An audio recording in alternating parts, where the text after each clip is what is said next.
You're tuning in to Neurodiversity, a podcast for neurodivergent adults and the people who love them. Please note that this podcast does not substitute medical or professional diagnosis and advice.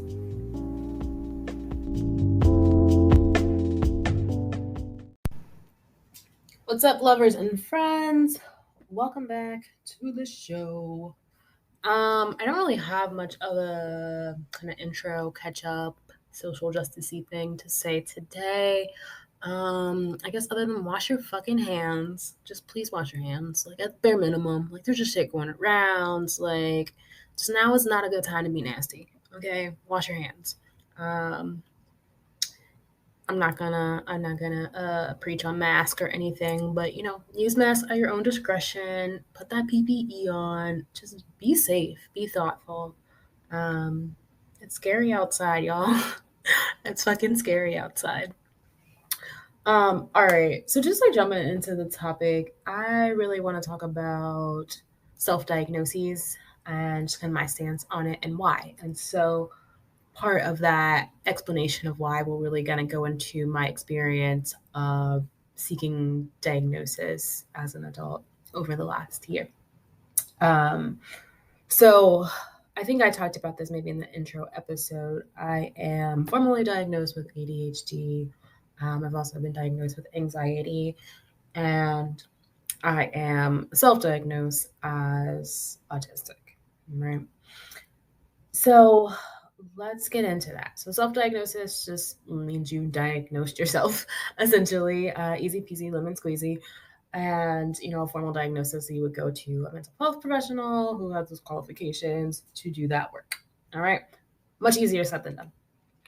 So there's like this major, internet trend, social media trend of therapists and mental health professionals, making TikToks, making reels about ADHD, about autism, things like that.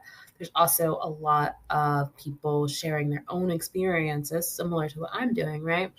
On the internet, and people are kind of collectively being like, okay, yeah, me too. Like I've experienced that too. Yeah, like I've had these similar difficulties too. And I think that can be very beautiful. So like most things, I typically don't have very like hard stances, or at least I can see like multiple perspectives of those things. So with that, like I feel that having this information accessible to help advocate for yourself, to help put your life into context, to even maybe be aware of something that was never on your radar. Like autism was never something that was on my radar until a little over a year ago. ADHD, like that's something that has been on my radar, like here and there, but I've kind of like talked myself out of it. I was like, oh no, like you would have known by now, like you would have just figured it out, like someone would have told you, right? That's not always true. But yeah, so those things really haven't been on my radar, but since learning about them, I've been able to very much contextualize my life experiences and make more sense of them, like release shame, and really start to have more compassion and even flexibility in how I approach my day-to-day life, how I approach my difficulties and deficits, and really like leaning into this identity and not feeling like I have to hide things. So there's lots of secrecy, I think, that goes on in many autistic adults or autistic female adults who are, able to camouflage pretty well, or they're like socially adapted, air quote. There's a lot of that work going on internally to keep up that facade to the best of our ability, and it's very exhausting, right? And so I actually lost my train of thought. But yeah, so there's like, we can do this. So we can compensate, and with that compensation, I think sometimes there's not even awareness, or oftentimes there might not even be awareness of, oh, like this is autism, or this is ADHD, or this is Tourette's, or this is dyspraxia, or like whatever. Because like, first of all, half of us haven't even heard of some of those things, or many of us haven't heard of some of those things. And then, with autism and just the general zeitgeist around that was very white, very male, very rigid, very, you know, atypical, I guess. And, Sheldon, I guess, Sheldon from the Big Bang Theory. Let's just go with him. So that's kind of like what the face of autism has looked like. And we haven't really talked about female phenotypes or like female presentations. And honestly, like there's not a whole lot of research. Those are things that are constantly in development. Um, and so, yeah. So anyway, I'm digressing a little bit, but I think it's wonderful that people are speaking up so that we can miss, a lost generation of people who can be affected by these conditions, right? And who are present day living with difficulties related to these conditions. At the same time, I do believe that there are cutoffs for things to some extent. And I do believe, if everyone can then be this thing, then is it even a thing? If everyone's a brown cat, then do we have any gray cats? Like, can we do that?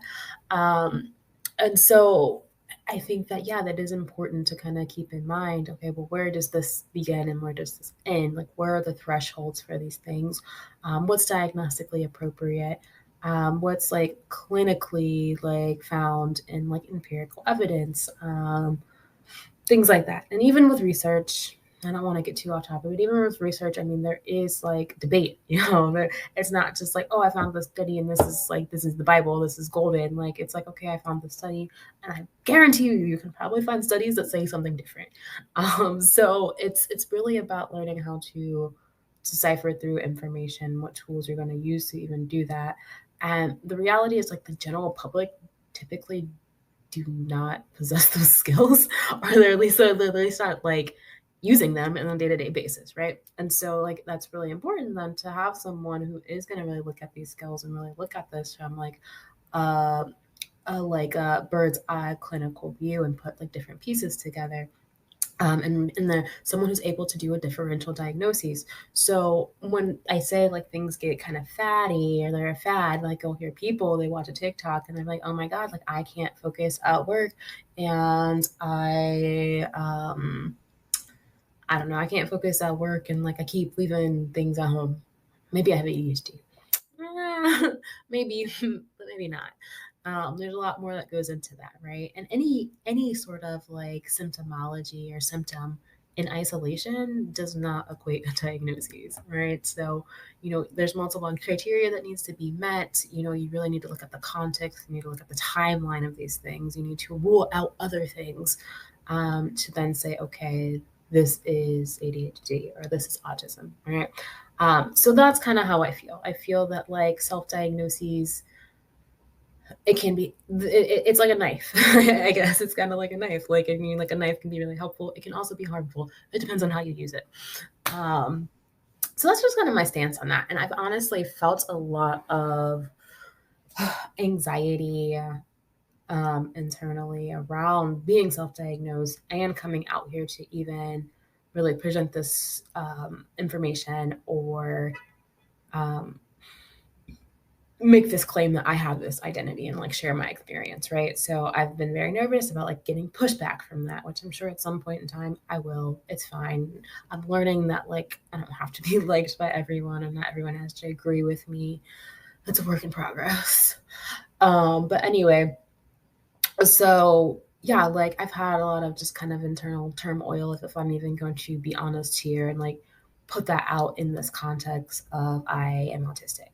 And so, I've obviously decided to put out the podcast as here it is, you're listening to it. And the reason why for me, to kind of ease some of my doubts is that I do have these skills to make the diagnosis. So, I mean, as you already know, like I'm a licensed independent social worker. I practice clinically. So I have been trained in differential diagnoses.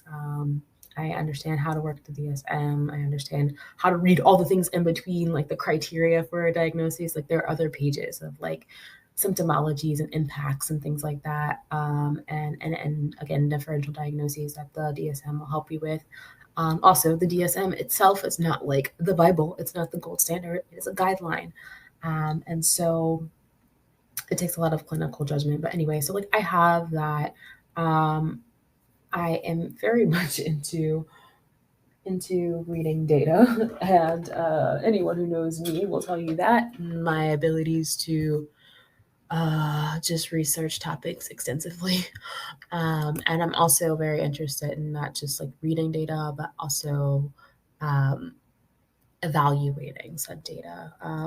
I can only do so much as I'm one person, and there's so much data out there, right? But I do have a few things that I'm typically looking for. Like if I'm looking at a research article to say, okay, hey, how relevant is this? How replicable is this? If there are instruments used, does it even talk about like the consistency, the reliability, all that stuff? Y'all probably don't care about that, but anyway, so yeah, I can do those things. I'm an autism clinical specialist, so I've had quite a bit of training. I'm not going to call myself an expert by any means, but just like quite a bit of training in autism and also ADHD, but more in autism, and how to diagnose that, and in adults and in female populations. I'm also a trauma specialist, so I can also kind of like tease out trauma and help to like see where that's at. And like teasing it out, that's a total different episode, but I have some research questions and things around even that kind of perception. Um, but yeah, so I have those skills. I also just kind of like in my own practice and my own work, when I really early on, as I started to look up this stuff and started to understand it, I started to see these things in my clients. And they were typically like clients that I had been working with for a while. We were just having a really difficult time of like integrating things or really like making progress, and kind of often like maybe felt at an impasse. I feel like, and even kind of, I'm very much like a feedback kind of person. So I need to know like how you feel about this. Like I just can't assume, like I don't know all the time, like if this is helpful or if it's not helpful. So like I'm typically like, or frequently, I mean, like, asking for feedback from my clients about, our conversations or our interventions and things like that. And so, some of them, yeah, we did kind of feel like we had an impasse where we weren't really like necessarily improving day-to-day functioning or like impacts in life, but also this space was so helpful just to kind of like have support, and kind of like that empathic listening in and of itself, or active listening, can be a therapeutic tool. So that's kind of where we were at. And so like a number of those clients I referred out to get diagnosed, and they were diagnosed. But that was actually for ADHD, though, just to be clear. I don't want to be facetious there. But that was in relation to ADHD. But my point is I do feel that I have a good clinical eye for these things, and that I am taking into account a lot of subsequent information. So not just DSM criteria, but also like commonalities that are typically found in these populations, and different. Um, I don't want to say gender because that's not the right word, but different like sexual experiences. So like, male at birth versus female at birth, things like that.